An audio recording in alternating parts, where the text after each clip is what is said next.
first UFO sighting was recorded in 12,000 BC. Since then, people across the world have claimed to see flying saucers, terrifying abductions, and frightening alien beings. Many believe that these close encounters were all lies. But then, a mysterious book surfaced in the 1980s, the Blue Planet Project. It revealed an alleged sinister government cover-up about alien visitations and a government plan to cooperate with the alien races. There are projects where human and extraterrestrials are working side by side. Some people believe that within its pages is the ultimate alien survival guide. It literally is the Bible of UFO conspiracy. We should be terrified.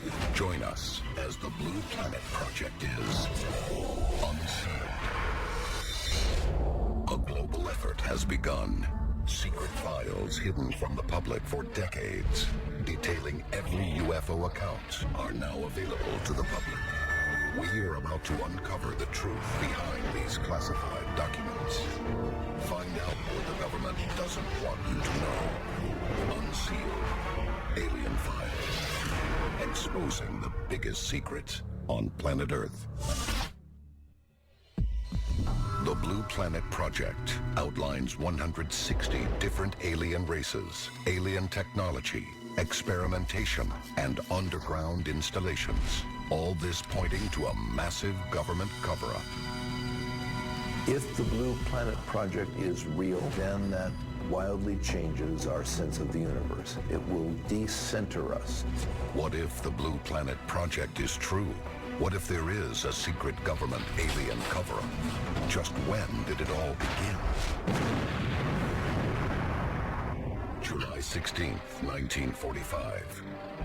35 miles southeast of Socorro, New Mexico. Shortly before 5:30 a.m. local time, a large explosion sends shockwaves throughout the southwest United States. The blast reaches 2 miles in diameter and flattens 5 square miles of wasteland. The Trinity nuclear test is detonated, and it marks the beginning of the atomic age. The projects like Trinity and even the Hiroshima and Nagasaki bombings created such a huge impact not only on our world but to anyone who would be able to see our world from far away. Because these explosions were so massive, it's very clearly seen from space. If you're in any proximity to our planet, you would have noticed this. Since the 1940s, when we first started doing nuclear testing, UFOs all of a sudden appeared and were very interested in the types of energy discharges that were taking place. July 8th, 1947. Almost 2 years to the day after the Trinity test, and only about 150 miles from the test site, one of the biggest and most widely known UFO events was about to unfold. Why would the aliens go to Roswell? You look at what the Roswell Army Air Force Base was. B-29 bombers had dropped nuclear weapons over Hiroshima and Nagasaki. It was the home base, the first nuclear weapons base. Could the heat which emanated from the detonation have given alien nations a telltale sign of advanced human activity on Earth? These aliens didn't come looking for us. We ultimately called out to them by detonating these nuclear weapons. So ultimately, whatever happens to us is kind of our own fault. The connection between our use of atomic weapons and first contact would not be made until the mysterious Blue Planet Project book surfaced more than 30 years later. The book reveals the truth behind secret experimentation, abductions, and the rise of underground alien cities that had already been carried out. And all of this without the public's knowledge. The Blue Planet Project is a compilation of notes from somebody who had seen some inner workings of the alien and government infrastructure. It literally is the holy grail, the Bible of UFO conspiracy. Some UFO theorists believe it was written by scientist Jefferson Sousa. Sousa was said to be involved in highly covert, top-secret projects. It is believed that his government clearance allowed him access to all military secrets. He put everything into this document, detailing over 160 species of aliens that were visiting Earth, detailing why they were mutilating cattle, explaining why they were abducting humans. But Sousa himself has never been found. No one's been able to really talk to, find, or verify that Jefferson Sousa even existed. Whether or not he worked for the government or military, there's been no evidence that's ever surfaced. We hear stories of people who chose to be a whistleblower and come out of some classified project and raise their hand and say, yes, I was working on a UFO, and then they disappear. You can't talk about it, because if you do, you will die. And that's the whole premise of what one scientist says about the Blue Planet Project. He's a rogue scientist right from this committee. No one can deny that the stories have a terrifying message, and if proven true, will change the course of mankind's future forever. But as we delve deeper into the document, we uncover a more sinister plot. Coming up next, the Blue Planet Project exposes a supposed government cover-up of epic proportions, an underground base where the unthinkable is carried out. This is Unsealed Alien Files, exposing the biggest secret on planet Earth.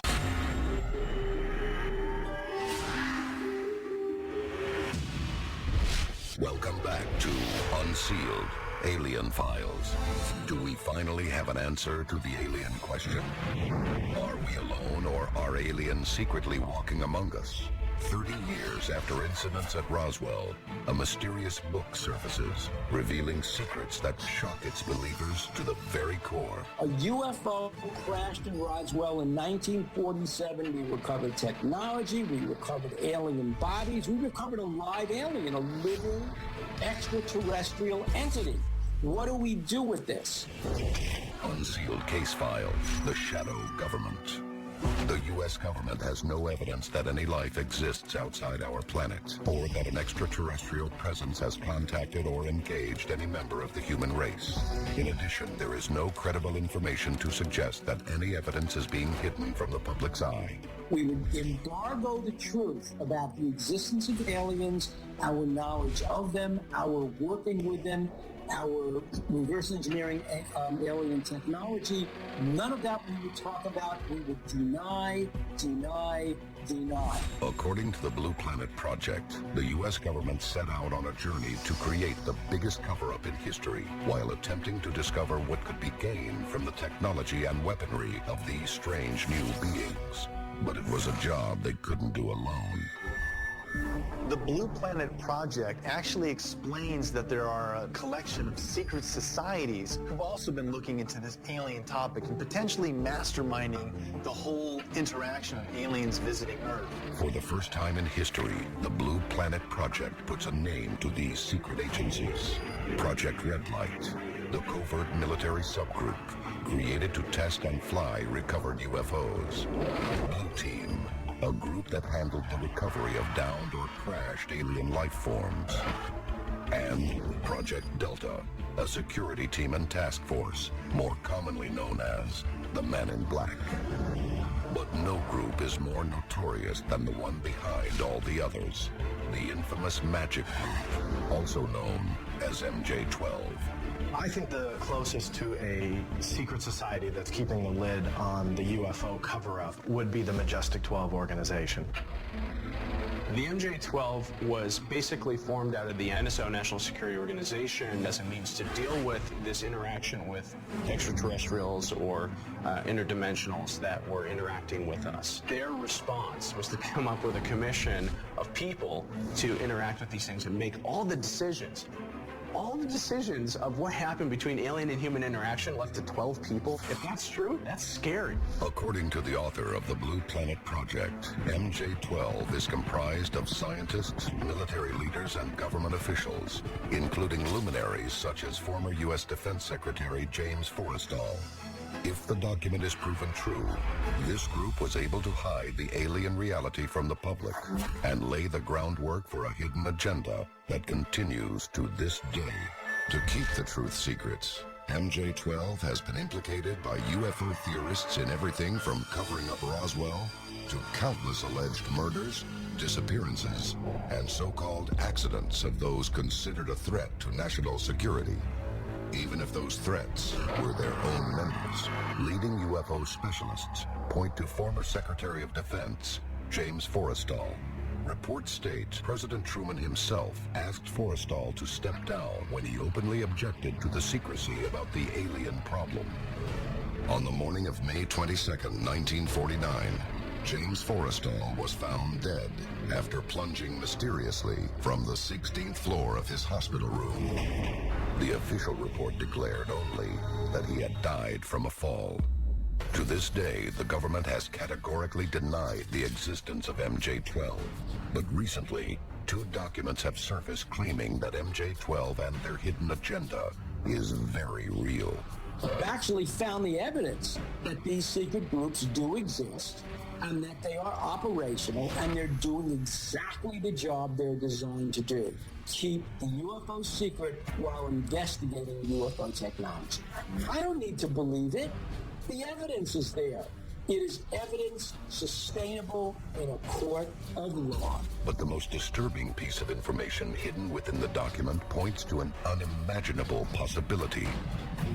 In the 40s, there were reports where actual coordinated landings of extraterrestrials took place with our U.S. Air Force, and certain treaties were actually formed with various alien races, where they agreed to give us access to technology. And the reason I really do believe that we have some sort of interaction with these species is during the time of those experiments, our industry skyrocketed, starting in like the 1945, 1947. A lot of people will say, yeah, it's because of the war. But we're talking about technologies that hadn't existed before. How did that happen? We have access to these extraterrestrials to help us with their technology, but what are we giving them? Next, we find out what our government allegedly traded for the secrets to advanced alien technology. What was that agreement?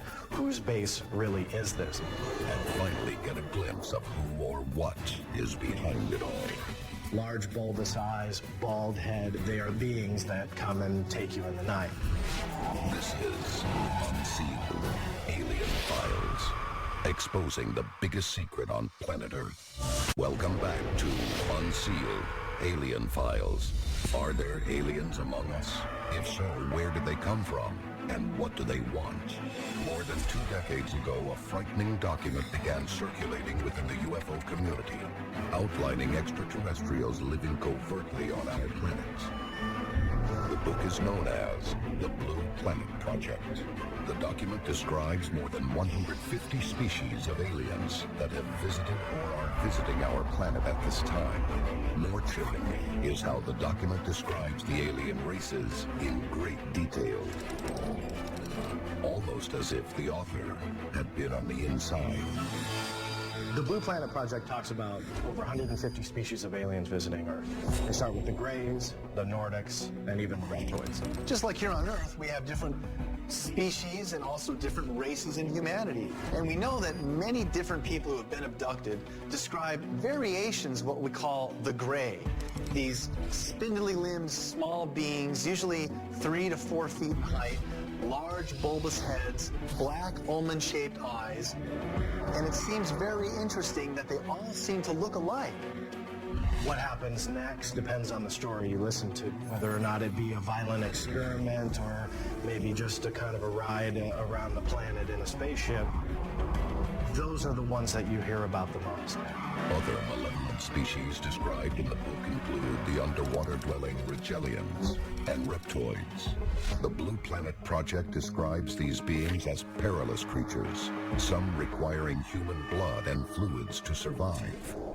According to the Blue Planet Project, not all species of aliens want human annihilation. There are the Nordics, a tall human-like race who are reportedly peaceful and want only human salvation. And yet, the variety of species described in the book begs the question of how so many extraterrestrials could exist in and around Earth without our knowledge. The Blue Planet Project book tells us not only what it is these strange creatures are hiding, but where. Unsealed case file, the Dulce base. In or near Dulce, New Mexico, there are reports of a vast underground facility, a secret base with a number of levels that are very, very secret. If the theorists are right, buried underneath the Jicarilla Apache Indian Reservation is a hidden city built for extraterrestrials to operate unnoticed by the public, but side by side with our very own government. I've been there. When I was out there, I got to spend time with the Jicarilla Apache Nation, and all of them had very strange stories to tell. Unexplained lights and unexplained UFOs in the sky. People who have seen weird creatures running around the forests at night. You have to know that something is going on there. 7 levels deep and filled with over 18,000 alien beings, this base is reportedly filled with experiments that range from advanced weaponry to the creation of lizard-human hybrids. The deeper you go, pretty much the more secretive it goes. And in some of these levels, the research is more geared towards the extraterrestrials' needs rather than the human needs. And we hear projects and things taking place that really are quite disturbing. Potentially a vat of human body parts where these extraterrestrials soak to ingest nutrients through their skin. Levels where there are in vitro fertilization or test tube versions of extraterrestrials literally being grown. Are these things actually possibly taking place on a base here on Earth? According to the Blue Planet Project, this pact between the U.S. military and the alien races allows for human mind control experiments, alien housing, genetic testing, and cold storage of humanoids. What it would come down to is it depends on what the actual pact was between our military and this race of extraterrestrials. What was that agreement? Whose base really is this? Did we have a choice in the pact, or were we forced to do it? There's no set story on exactly how this transpired.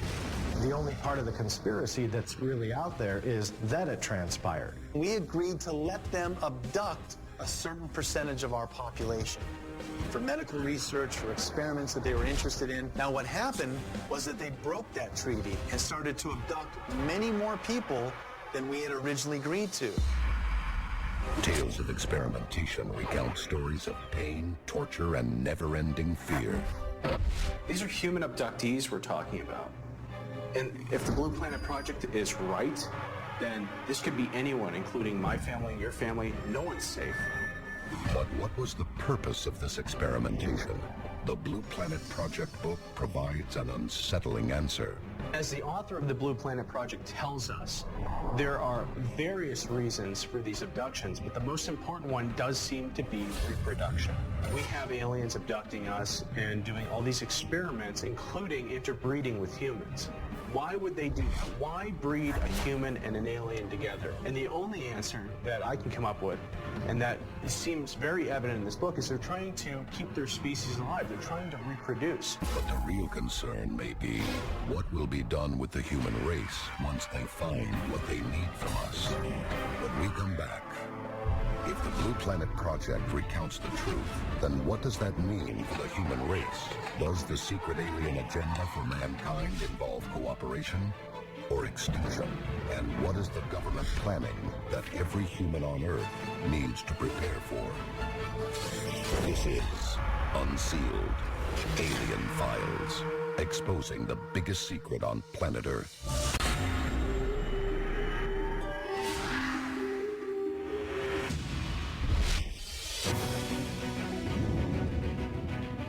Welcome back to Unsealed Alien Files. The Blue Planet Project book recounts horrifying tales of human abduction and experimentation.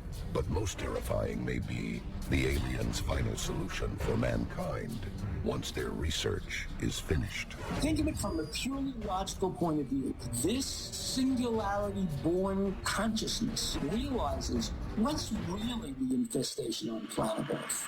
Who would you go after to eliminate? It's human beings.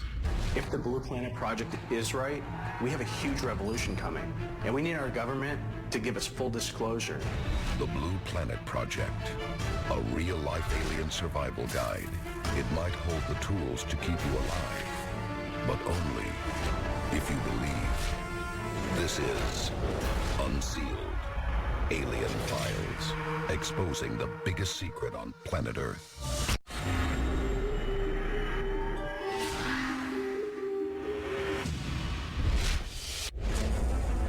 For millennia, it is believed that our cosmic neighbors in the universe have sent messages for us to decode. From mystic structures to massive etchings carved into the surface of our planet, we have struggled to understand the symbols sent to us from other worlds. But now, for the first time in history, an alien message has been received and deciphered. This information is groundbreaking. This could be the holy grail of ufology.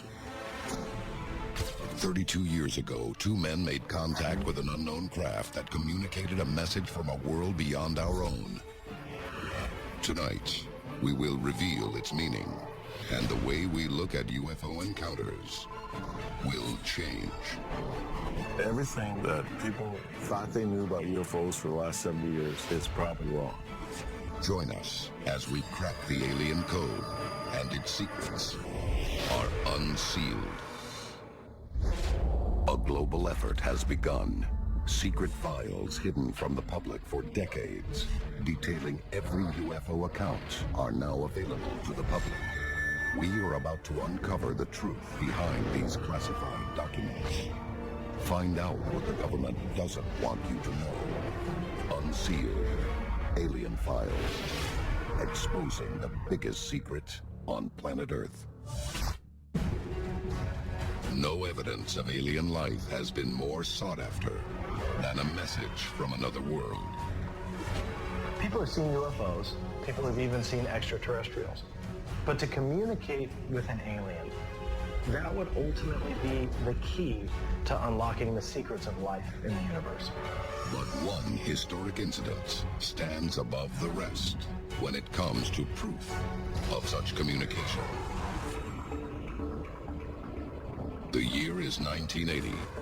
In the midst of the Cold War, the entire world is on edge. The possibility of nuclear annihilation sparked by conflict between America and the USSR is at an all-time high. This is December 1980, a period of extraordinary international tension. Ronald Reagan has been elected as president, and Margaret Thatcher is in power in the United Kingdom. This is a period where the Cold War is decidedly frosty, and indeed there's a danger that it might become pretty hot. In preparation for a counterstrike, U.S. troops are stationed at Bentwaters Royal Air Force Base just outside the forest of Rendlesham in the UK. Around 3 a.m. on the night of December 26th, radar loses track of an unknown object in the woods outside the base. Soldiers on guard duty notice something strange high above the forest. These men saw unidentified lights in the forest from the gates of Bentwaters. Radar indicated it could potentially be a downed aircraft. Among the soldiers to witness these lights are Airman First Class John Burroughs and Staff Sergeant Jim Peniston. They quickly form a team and are dispatched to the woods for investigation. What they find after driving into the forest is not a downed aircraft. As I was getting out of the vehicle, it felt like there was static electricity in the air. Things felt abnormal. Both of us at that point kind of looked at each other and realized that maybe something was actually going on. Above the trees, the two men see the silhouette of a triangular-shaped craft lowering to the forest floor. The air around the object was electrified. It was like dancing on our skin and our clothes. At that point in time, I knew it was an aircraft crash. I knew I had an unknown object in front of me. Sergeant Peniston immediately reaches for his notebook to record the details of a craft that defies logic. His sketches show an object 9 feet on each side and almost 6 feet tall, with mysterious symbols etched along the side of the craft. One of the things that sets Rendlesham Forest apart from almost every other UFO case you look at is this wasn't just lights in the sky. This was a landed UFO. John Burroughs and Jim Peniston got extremely close to this object. It had come down in a small clearing in a forest, and indeed Jim Penniston claims that he got so close to this thing, he was able to reach out and touch it. I took my hand and ran them over the bottom symbols all the way across. It felt like going from the smoothness of the metal to like feeling sandpaper on each of them. But then, something happens that will change his life forever. Out of all the glyphs, there was one that was larger than all the other ones. And so I decided to go ahead and touch that one. When I touched that symbol, I had an explosion of white light where I couldn't see. I was blinded. And I started seeing ones and zeros flashing. They were like inside my mind's eye. The ones and zeros burn into his memory, leaving an imprint of an alien code. I think I was just plain terrified. Somehow, I was able to go ahead and pull my hand off, and it stopped. The craft started to move a little bit, and it was gone in a blink of an eye. Next, the two men who witnessed the craft in Rendlesham Forest reveal a shocking secret about what else they experienced that night. And their hunt for the truth reveals chilling real-life reportings of one of the most shocking alien contacts of all time. It's coming this way. It's definitely coming this way. This is Unsealed Alien Files, exposing the biggest secret on planet Earth. Welcome back to Unsealed Alien Files. On the night of December 26, 1980, Sergeant Jim Penniston and Airman First Class John Burroughs experienced a UFO encounter deep in the United Kingdom's Rendlesham Forest. Penniston is shaken by his contact with an alien craft and the vision it leaves behind. But while recounting the experience, a startling revelation is made. John Burroughs maintains a different memory of the event entirely. I do not remember seeing Jim walk around the craft. I do not remember touching the craft. What I clearly remember was we got close to something, and the next thing I know, it appeared to go up into the sky and to shoot out towards the coast. But the most unexpected difference? The time on their synchronized watches differs after the incident by almost 45 minutes. Whatever we encountered affected our memory. And at one point, because of the static electricity or the whatever was in the air, it could have affected our memory, or could have affected what we saw. When John Burroughs and Jim Penniston returned to base, it transpired that more time had elapsed than they realized. Moreover, there was discrepancy in their wristwatches. Time, it seemed, not only had run on, but had maybe run at different speeds for them. Now this takes us to some quite extraordinary territory, but when you talk to both John and Jim, and indeed to people who looked at this case, some quite extraordinary theories are being bounced around. Ideas of time travel. Could the ship have caused their perception of time, or even time itself, to shift? Their search for an answer leads Burroughs back to the woods and uncovers evidence that must be heard to be believed. Unsealed case file, the Charles Halt recording. The following evening, John Burroughs meets with Deputy Base Commander Charles Halt to re-examine the site of the encounter. They surveyed the area of the alleged sighting and checked nearby trees for radiation. When I first met up with Colonel Halt, one of the things that came up was that he said everything that night that was going on, all the radio traffic was being recorded through the command post. Means on the tree you're taking samples from on the side facing the suspected landing site. 4 clicks max. Up to 4. Interesting. That's where we're taking the sample now. That's the strongest point on the tree? Yes, sir. Instead of just clicking, if it was detecting something, head all the way over on the right side of the meter. But the course of the investigation changes suddenly when a soldier on Colonel Halt's team notices something especially unusual. A glowing light spotted in the distance. There it is. Hey, I see it too. What is it? We don't know, sir. I guess. Yeah, it's a strange, small red light. It's maybe a quarter to half mile, maybe further out. Switch off it. The light is gone now. It was approximately 120 degrees from the site. Is it back again? Yes, sir. There's no doubt that this is genuine, and it's quite extraordinary. You can hear the tension and the fear in these men's voices as the UFO approaches them. At one point on the tape, you can hear the UFOs coming closer. I saw a yellow engine it too. Weird. It appears to be maybe moving a little bit this way. It's brighter than it has been. It's coming this way. It's definitely coming this way. This is what we're shooting off. There is no doubt about it. This is weird. The object exploded into a bright white light and shot back out towards the coast. Colonel Holt has spoken about this, and he said, was this communication?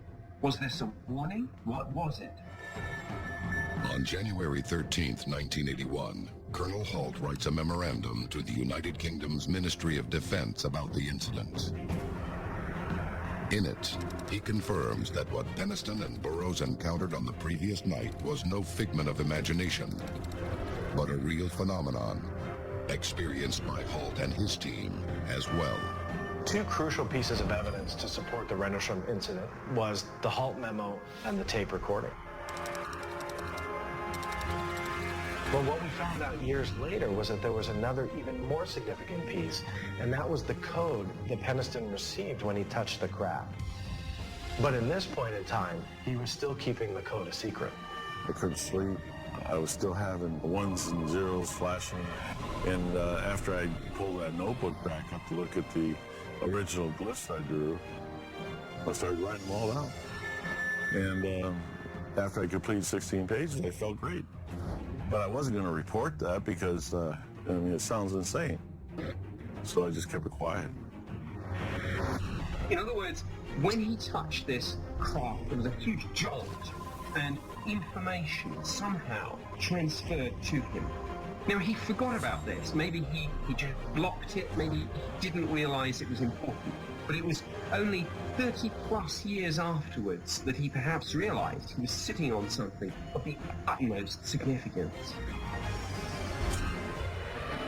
Coming up next, we reveal the meaning behind the code in Peniston's notebook and uncover the shocking identity of the beings who sent it to us.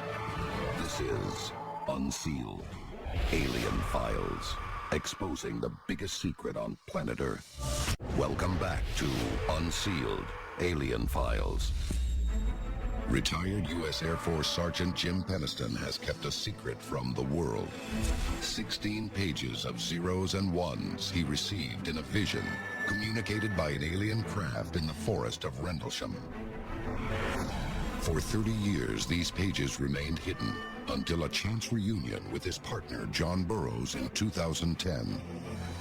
As we were going through the book, he came to some pages that had zeros and ones on it.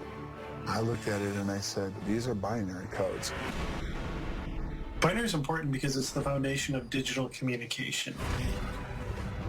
In 1974, Carl Sagan and several other scientists broadcast a message at a frequency of 2,380 megahertz at a power of 1,000 kilowatts into deep space. When the Arecibo message was sent up to the heavens, at that time it was the most powerful message we've ever sent. The message was sent in a form of digital code that is composed of long strings of zeros and ones, a type of communication known as binary code. The easiest way to understand binary code is to think of it as like Morse code. Morse code has dots and dashes. Binary has ones and zeros. So you put 8 ones or zeros together and you get a byte of data. When we decide to send a message to the heavens in hopes to communicate with an alien civilization, binary code was decided by scientists because it really is that universal language that if any intelligent race in the universe were to master science, binary code would be the easiest thing to decipher. So when we sent the Arecibo message to the heavens, we gave details about where we were in the universe, what our human DNA was like, and some other details about who we are as humanity. If Peniston truly received an alien communication and we were able to decode it, I think that message in itself could potentially change humanity. Unsealed case file, the alien code. In 2012, I was given 6 pages from Jim Peniston's notebook. They contained binary, and I was asked to see if there was a message contained inside.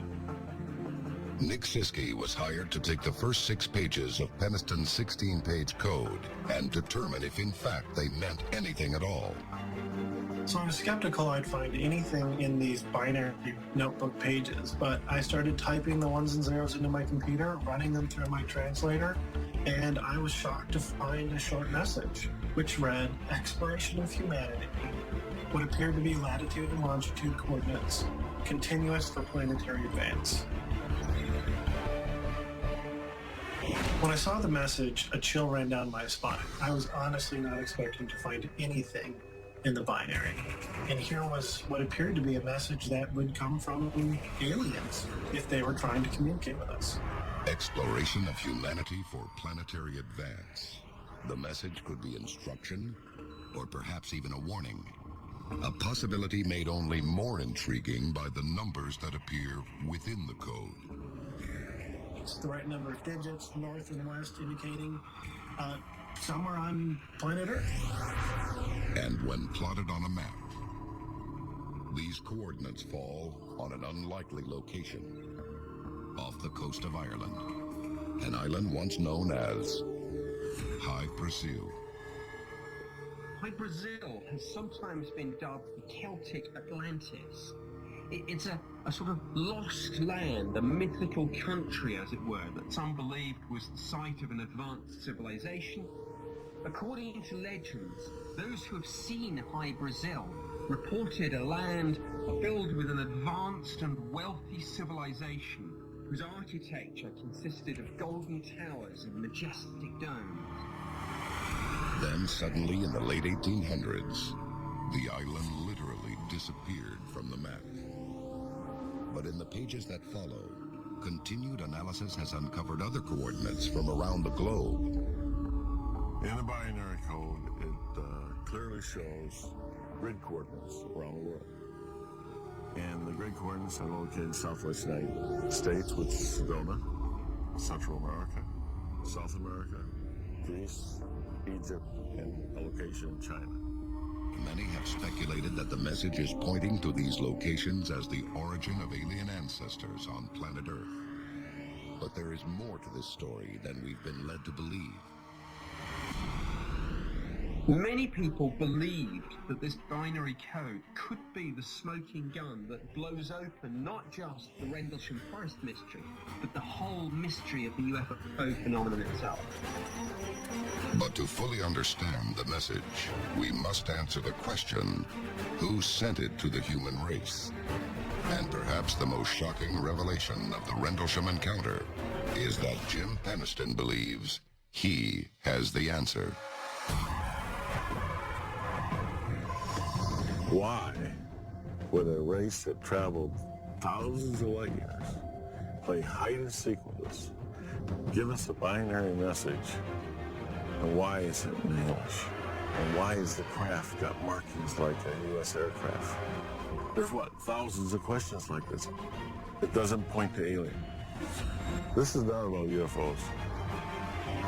Coming up next, Jim Peniston exposes the creatures behind the sighting in Rendlesham Forest with an answer that will shock the world. This is Unsealed Alien Files. Welcome back to Unsealed Alien Files. Within the 16 pages of binary code recorded by Jim Penniston in Rendlesham Forest, the most important detail may be Penniston's explanation of who gave it to him.